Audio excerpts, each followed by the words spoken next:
gentlemen, please welcome former acting director of the U.S. National Intelligence, Ric Grenelle.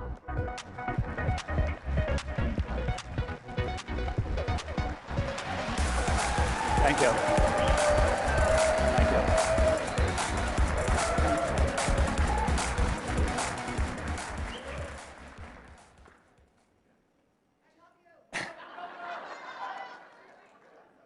The doctrine of America First is here to stay. As we've seen even in the first month of a new administration, America First's electoral popularity and strategic accomplishments ensure that it no longer belongs to a single party or politician. By successfully realigning U.S. foreign policy with the interests of the American people, America First is now positioned to guide our country through the trials and tribulations of the next generation. Once unleashed, this doctrine has shown it won't easily be tossed aside. The American people demanded a part in the democratic process of formulating foreign policy. Once they got it, they won't ever let it go. Ever. Previous administrations have tried to limit the American people's participation in deciding what kind of foreign policy this country should pursue. They delegated it to unelected technocrats and career bureaucrats, with the help of lobbyists and others with financial interests overseas. The overclassification of government documents, the over-reliance on special operation forces, the overexpansion of new and overlapping federal agencies, and the over-politicized nature of intelligence all help to take national security off the table as a matter for democratic debate. There is still a group of foreign policy professionals who want to restore this old way of doing things. They tell us we can't understand the complicated issues, so they don't share all the information with us. They tell us other countries will fail and fall if we don't send more US troops. They tell us they can solve our problems by creating more government programs, and they tell us there will be another war in the Middle East if we move our embassy to Jerusalem. But they lie to us, and they think we don't see it. But fortunately for us, these so-called experts are not very creative or innovative.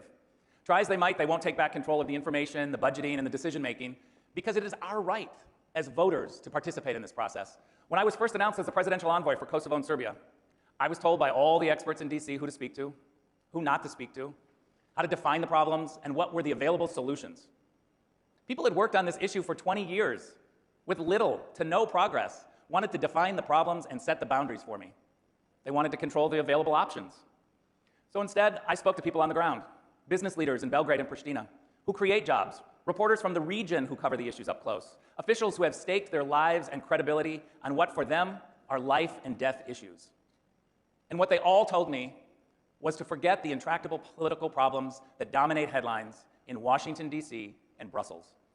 Instead, they told me, concentrate on economics, concentrate on jobs, opportunity, education, upward mobility, and the free flow of people and goods. If I had listened to the experts in DC and Brussels, we never would have made the breakthrough of 2020, the first economic normalization agreement in a generation.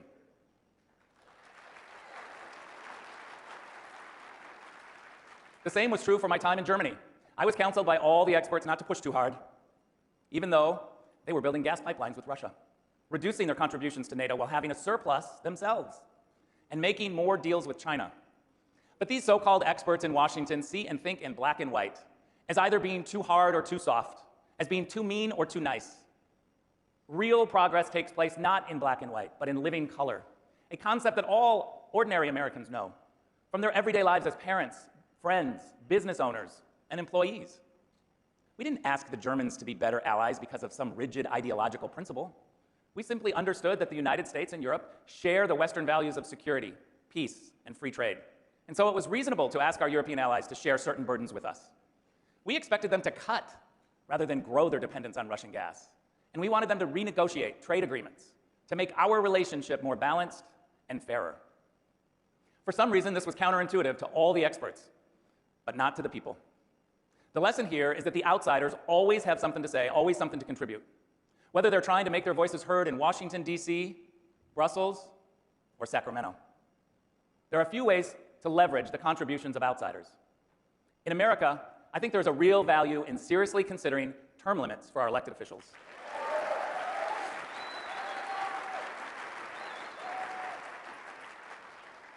Now, let me be clear, I sympathize with the counter-intellectual argument. The term limits constrain the public's freedom to vote for whomever they want. I get it. But the reality of our current political system should compel us to rethink how these intellectual justifications run counter to our lived experience. I believe the time has come to limit the terms for our House and Senate leaders.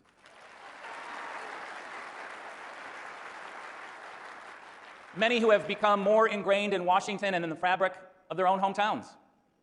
And this is not a matter of concern for just Republicans, but it includes Democrats.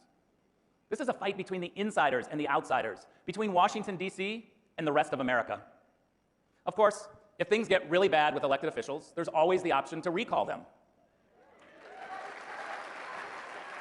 If you want the best case possible for a recall campaign, take a look at my home state of California. California used to be Reagan country, the shining example of business innovation and middle-class success.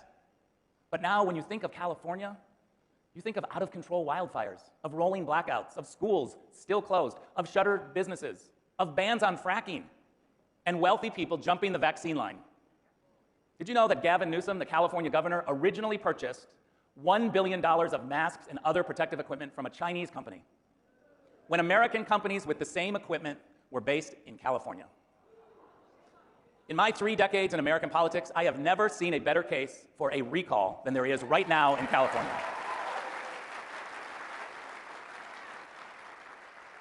And of course, if a public official is still failing to deliver on their promises, and if you can't limit their term or recall them in time, there's always one other option. You can run against them yourself.